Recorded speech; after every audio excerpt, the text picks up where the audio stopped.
possible, because you never know when you're gonna need it.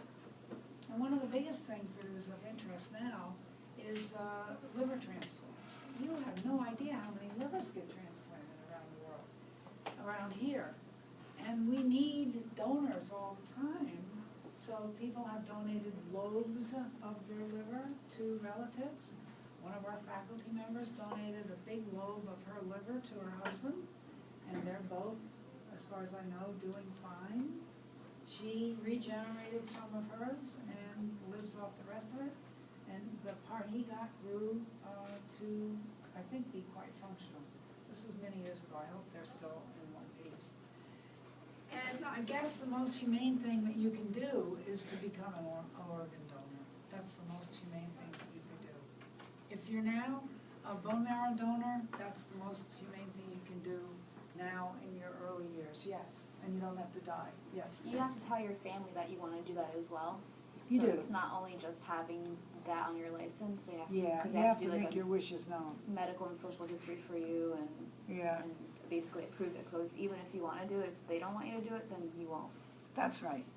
So you have to have a medical directive that you have given to a health proxy that can make the decisions for you, your designated health proxy.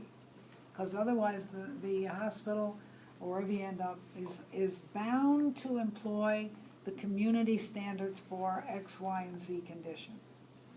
And so you can't say, no, I want to die, because they have to employ the community standard. Otherwise you get malpractice.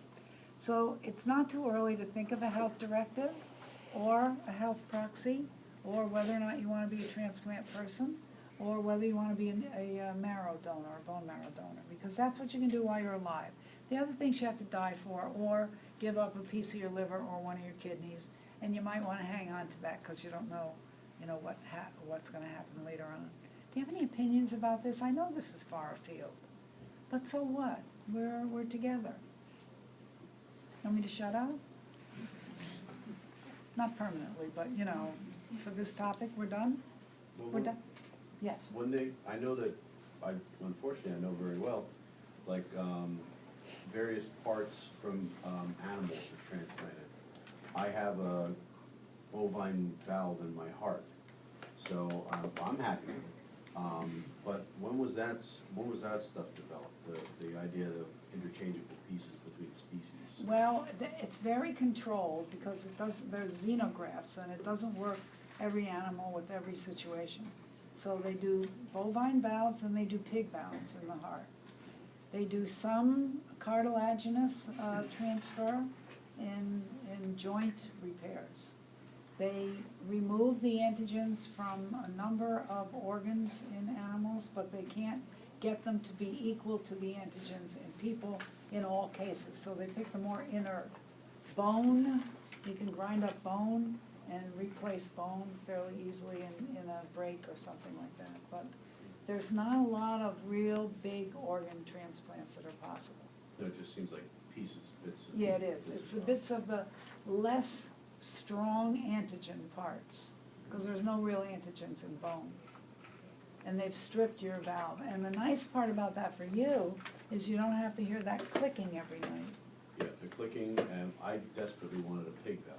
But they Yeah. gave me, I'm a cop, I needed a pig valve in my heart, right? How do you not want that?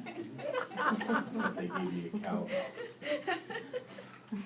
Because that's what was available. That's what was in the drawer, so Right. that's what they went with. Yeah, I have a brother who has an artificial valve, and the two problems with the artificial valve is unless you're stone deaf, you can hear that clicking, and it never stops. So in the beginning, yeah, in the beginning you think, oh, well, I could live with that. It gets so wearing. You try to go to sleep at night and this little thing is going click, click, click. And the bad part about it is every time the ball shuts in the little ring, there's a little ring here with a big ball. These are stuck onto the connective tissue of your heart. But every time the ball closes, all the red blood cells that are in this diameter here get cut in half because they're caught there and they're cut by the ball. So that means every night he can sit there thinking about how many red cells he's losing as that thing click, click, click, click, click. So they tend to develop, many cases, high bilirubins, and high levels of bilirubin almost always become gallstones at some point. So it's not like you get away with this scot-free. There are side effects, and after a time, your hemoglobin starts to come down. If it goes down far enough, you might need blood. Having blood is an adventure, and you have to be really careful about. So all these things are swirling around us. It's absolutely fascinating. So you did a good job getting a natural valve. Yeah, we run organic. And you don't have the anticoagulant problems with it, all kinds of stuff like that. So there is great joy when these things can happen. I'm married to a fabulous guy, it's his birthday today. And 15 years ago, I was out in Long Island and I got a phone call that said, your husband's had a heart attack, he's in Danbury Hospital, come home immediately. I was out in East Hampton. That's a little bit of a trip. So I managed to get there at 3 o'clock in the morning, and they had managed to get him conscious. He'd been out for quite a while. He went down, had a cardiac arrest on a treadmill in the hospital, knocked the lady next to him on the floor, fell on her. I don't know what happened to her. But they had a crash cart nearby, so they were able to zap him back to life, but not consciousness. It took a while for him to become conscious. Subsequent to that, it was discovered that he needed bypass surgery, and he needed it immediately. So his bypass surgery happened 15 years ago on his birthday. Huh. Can you be? I kind of like that because I said, look, you got born again. After the bypass surgery, he had some arrhythmias, so they went back in and put in a pacemaker and a defibrillator. He's had the unit changed twice in the 15 years. He's gotten, every 5 years they change the battery supposedly, but they advance it, so many advancements make it better. So he's on his 3rd unit here, which is the combined pacemaker and stuff like that. Now, if that hadn't been possible 15 years ago, he would have been a goner. So in the past 15 years, he's been able to enjoy life. And I keep giving him these sermons, like you have no idea how lucky you are, and you really shouldn't be in a bad mood because you could be dead. And don't you want to go to the movies because you can get out of a chair, things like that. But so what I'm saying is that your time in history will predict your medical future.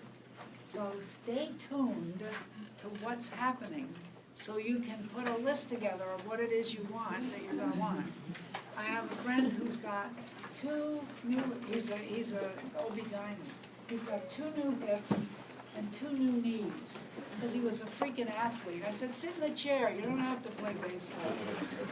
But he said he's got a shoulder and he just had his arm done. He said, I'm going to have everything replaced until there's nothing left. I'll see you Thursday, guys.